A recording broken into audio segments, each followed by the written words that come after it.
এখন গণভৱন বস্ত্ৰৰে প্ৰথমে সম্বৰ্ধনা জ্ঞাপন কৰিব আৰু এটি জাপিৰে অধ্যক্ষ মহোদয় তেখেতক সম্বৰ্ধনা জ্ঞাপন কৰিব তেখেতক এখনি গণভৱন বস্ত্ৰৰে আদৰণি জনাব অধ্যক্ষ মহোদয় আৰু এটি জাপিৰে আদৰণি জনাব উপাধ্যক্ষ মহোদয়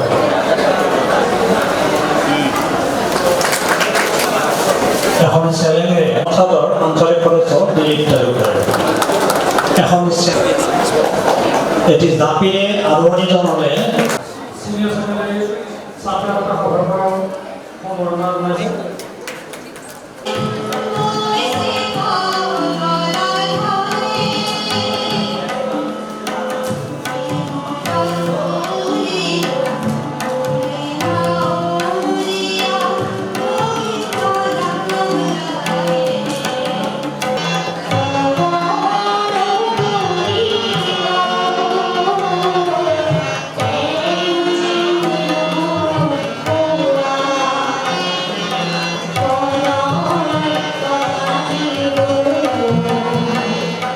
সংঘৰ লগত মই আছিলোঁ 6 বছৰৰ পৰা জড়িত মোৰ এতিয়া 66 বছৰ 60 বছৰে সংঘৰ লগত জড়িত আৰু সমানত পঢ়াৰ পৰা দেউতা সংঘ চালক আছিল সেইকাৰণে গুৱাহাটীত আহিলোঁ সংঘৰ লগত জড়িত থাকিলোঁ তাৰপিছত পঢ়া শুনা শেষ কৰি পেলাই বিস্তাৰক ওলালোঁ 94ৰ পৰা প্ৰচাৰক ওলালোঁ সেই সময়ত যি প্ৰত্যাহ্বান আছিল এতিয়া সেই প্ৰত্যাহ্বান নাই এক অনুকূল পৰিৱেশ হৈছে কাৰণ আমি সেইকাৰণে কওঁ যে সংঘৰ এইটো শতবৰ্ষৰ সাধনাৰ ফল এটা বেচৰকাৰী অনুষ্ঠান 100 বছৰ একেই কাম কৰি বিনা চৰকাৰী অনুদানেৰে 100 বছৰ চলি থকা বৰ সহজ কথা নহয় আৰু তো ৰাইজৰ আশীৰ্বাদতে ৰাইজৰ সহযোগিতা আছে তাৰ কাৰণে মই যদিও সংঘৰ প্ৰচাৰক এতিয়া সংঘৰ কাম আমাৰ কাৰণে নাবাঢ়ে সংঘৰ কাম গৃহস্থ কাৰ্যকৰ্তা সংঘৰ কাম জনসাধাৰণৰ সহযোগিতাৰ কাৰণে বাঢ়ে সেইকাৰণে এতিয়া অতি অনুকূল পৰিস্থিতি আৰু সংঘ বিষয় যেনেকুৱা আগতে সমাজৰ এটা ধাৰণা আছিল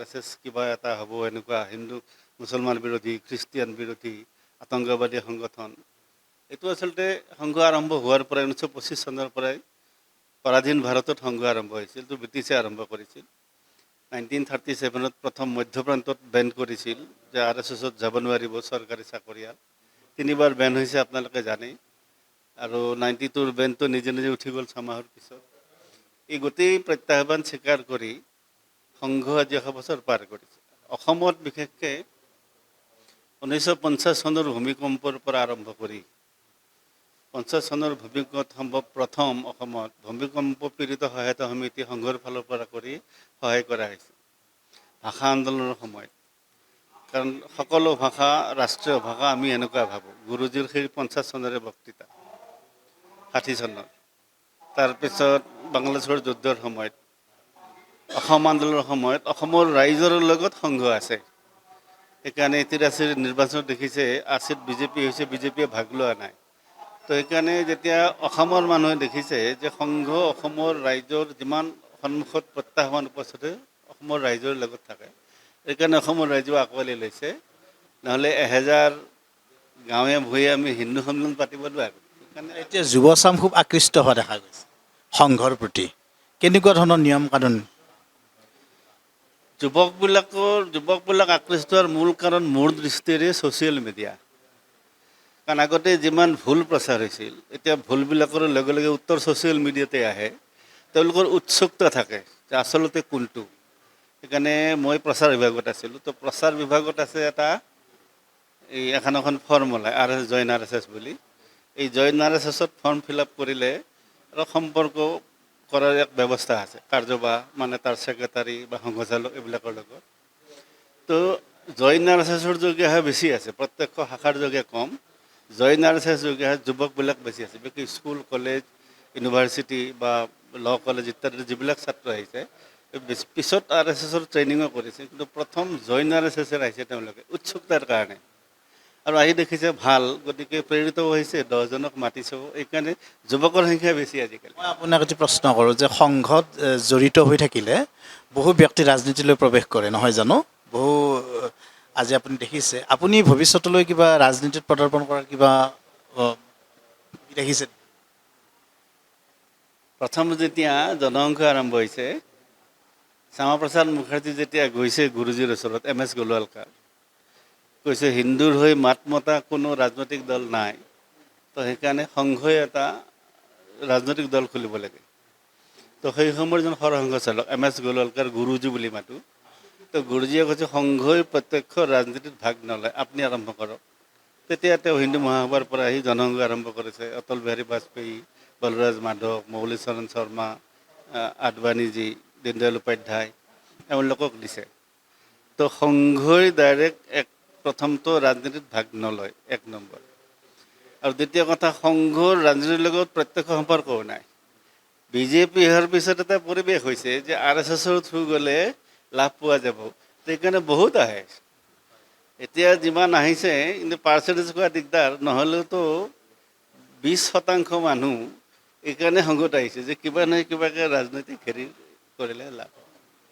কিন্তু মই ৰাজনীতি কৰিলে কেতিয়াবাই কৰিব পাৰিলোহেঁতেন, ইচ্ছা কৰিলে। ৰাজনীতি মোৰ একেবাৰে ৰুচিকৰ বস্তুৱে নহয়, বিষয়ে নহয়। মোক কোনো ৰাজনৈতিক মিটিঙতো দেখা নাপাব আপোনালোকে। ব্যক্তিগত সম্পৰ্ক চবৰ লগত আছে, তো সেইকাৰণে আপুনি এনেদৰে বা বিভিন্ন অনুষ্ঠানৰ লগত জড়িত হৈ থাকিয়ে জীৱন পাত কৰিব বা সংঘৰ লগত আজীৱন এইদৰে থাকিব বুলি ভাবিছে? প্ৰচাৰক মানে হ'ল সংঘৰ হ'ল টাইমাৰ। আমাক যদি কয় যে কালি তুমি হিন্দু জাগৰণত য'তে যাব লাগিব, অৰ্থাৎ এড্ৰেছ নিলিখা লেফাফা, তো য'তে এড্ৰেছ লিখিব তলৈ যাব লাগিব। যদি কয় অমুকলৈ যোৱা, য'তে কয় তাতে যাব লাগিব। আমাৰ কোনো নিজৰ ইচ্ছা নাই। আজি আমাৰ শিল্পী বিষ্ণুৰাভা দিৱসৰ মৃত্যু দিৱস। আমি সকলোৱে এই দিনটো অতি উলহ মালহেৰে পালন কৰোঁ। তেখেতক শ্ৰদ্ধাঞ্জলি জ্ঞাপন কৰিলোঁ বিদ্যাভাৰতী প্ৰাংগণত। আৰু লগতে পূৰ্ব প্ৰতিশ্ৰুতি আছিল জ্ঞানমালিনী সাহিত্য সভাৰ মূল ভৱন নিৰ্মাণৰ, তাৰে আধাৰশিলা আজি স্থাপন কৰিলোঁ। আমাৰ বৌদ্ধিক প্ৰমুখ হিচাপে শংকৰ দাস কলিতা ডাঙৰীয়া আজি আমাৰ মাজত আছে, তেখেতে আমাক বৌদ্ধিক দিব। আৰু জ্ঞানমালিনী সাহিত্য সভাৰ সন্মানীয় সভাপতি দিলীপ হাজৰিৰ নেতৃত্বত, আৰু যি মাটিদাতা ভুৱনেশ্বৰ ডেকা ডাঙৰীয়াৰ পিতৃৰ নামত মাটি, যে ইয়াত এই হলটো ইতিমধ্যে উচৰ্গা কৰা আছে মাটিখিনি, আৰু পুৰণা ঘৰটো আমি আশা কৰিছোঁ এক পূৰ্ণাংগ ৰূপ দিম, আৰু আপোনালোকৰ সহায় আৰু সহযোগ কামনা কৰিছোঁ। পুনৰবাৰ আপুনি কমলপুৰ সমষ্টিৰ বিধায়ক হিচাপে প্ৰতিষ্ঠিত হৈছে, গতিকে কেনেকুৱা ধৰণৰ আশা? ৰাইজৰ মৰম পাইছোঁ, আশীৰ্বাদ পাইছোঁ। আগতকৈ আমি বেছি কাম কৰিব লাগিব, কথা পাতিম। আজি এটা অন্য অনুষ্ঠান। Thank you. যিকোনো খবৰৰ বাবে যোগাযোগ কৰক আমাৰ এই নম্বৰত 9181 307 221।